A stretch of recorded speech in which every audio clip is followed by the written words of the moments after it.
I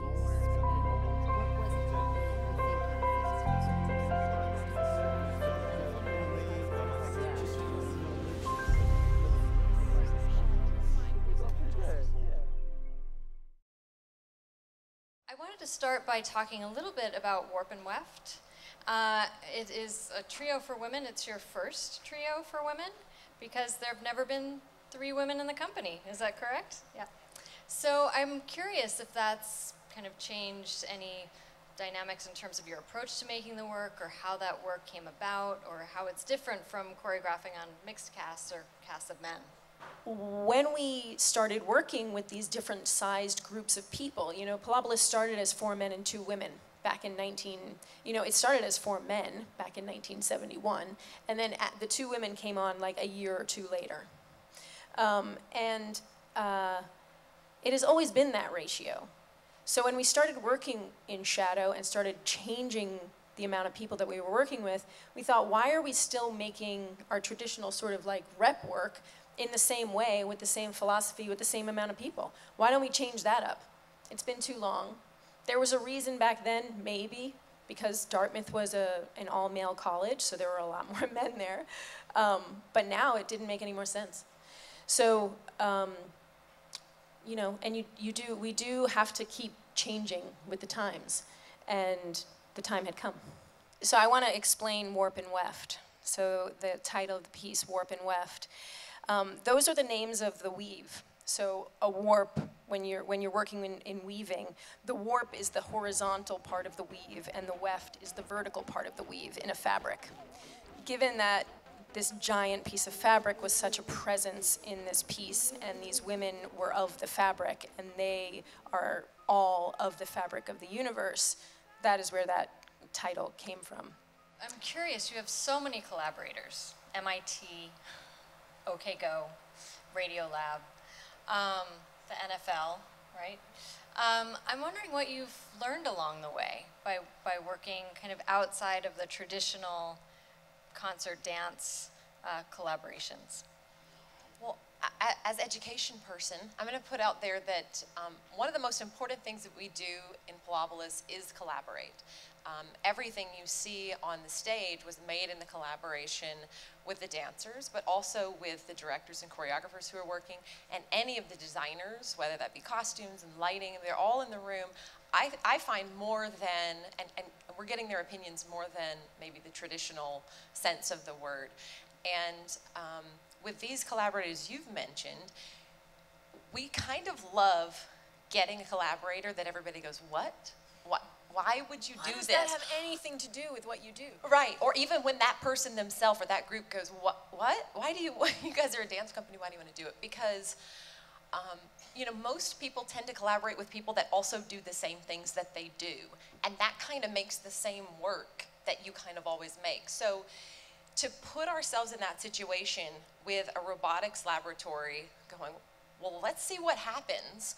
We're just going to end up with something a little bit more unique for us than if we were with someone that was a friend or someone that we've worked with before. So we love putting ourselves in unusual positions, pun intended.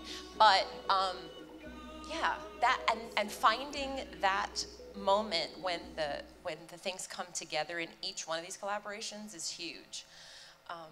What we also find is that the collaborators that we work with, they tend to be like-minded, but not alike in skill.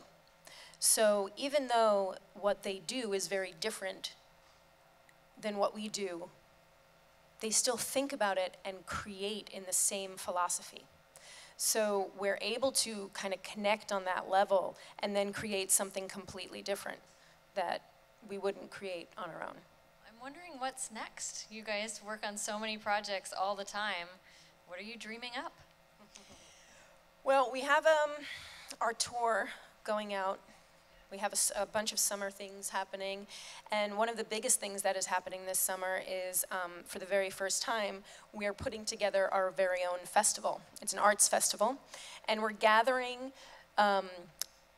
collaborators from the past, present, and hopefully the future, friends of ours, people that were interested in their work, and they're coming and they're giving concerts and talks and performances and just kind of hanging out together.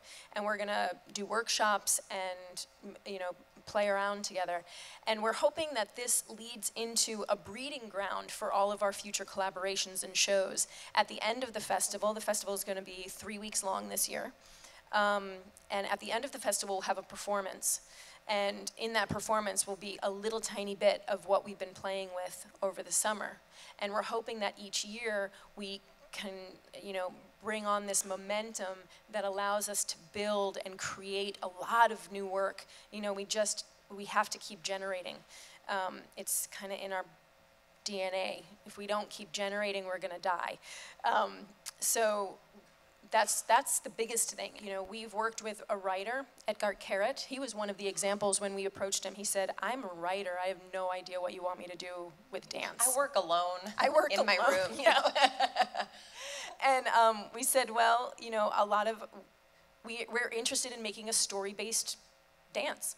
So help us write that story and help us create movement. And he was like, "I don't know how to choreograph." And we said, "That's okay. Most of the people that we work with don't know how to choreograph. We don't know how to choreograph most of the time.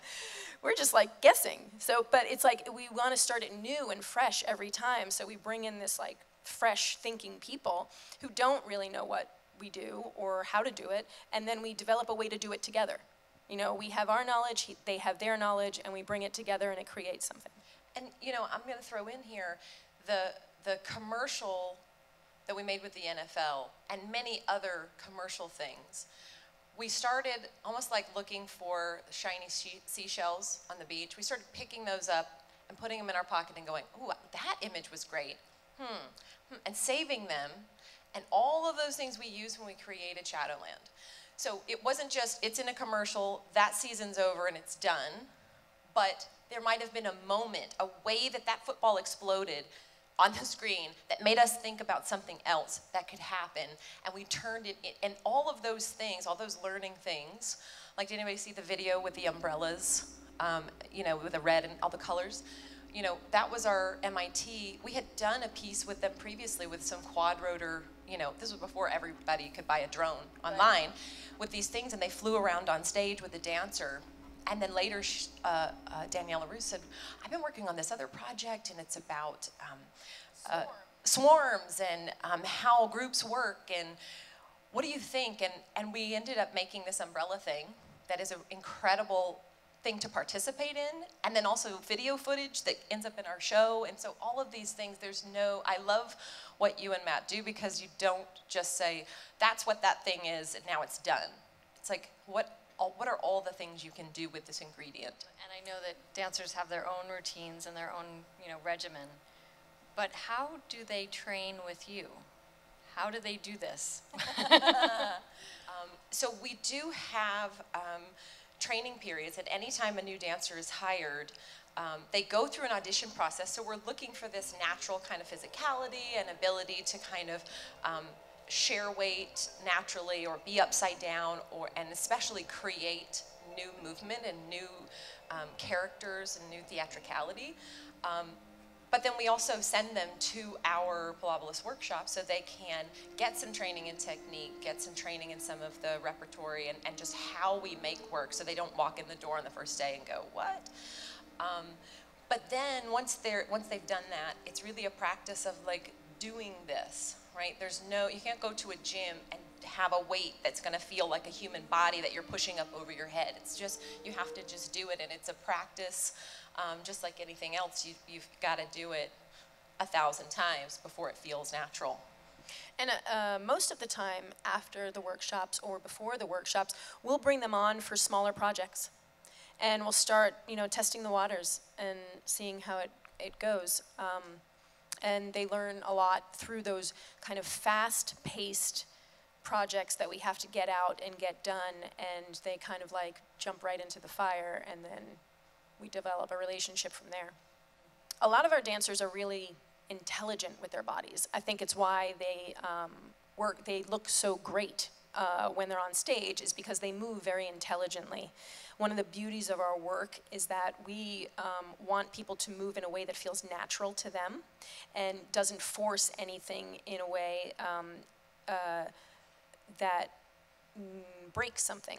Is there community engagement, outreach, education programs that are in the works or that you're currently running? One reason why I love teaching in the Pilobolus way, and I grew up dancing, ballet, jazz, modern, all that traditional styles, and one thing that really has drawn me to Pilobolus is that anyone can do a Pilobolus class. There is a Pilobolus class for every person because it's not about doing physical feats. It's about how can you move your body, how can you work with someone else to create something. So you can be a student on the autism spectrum. We teach classes for special needs students. You can be, I just taught a woman 94 and made a dance with a group of people 55 plus, but mostly 70s, 80s. Or you can be a trained dancer. You don't have to know any steps. All you have to do is be able to move some part of your body and want to create something. So I'm glad that you took that out of that first piece because we love sharing that. I think everybody should move their body. Our bodies are made to move, and so often it's kind of like, well, I wasn't trained. I don't have any skills. I can't do this. I can't move my body. But we all can.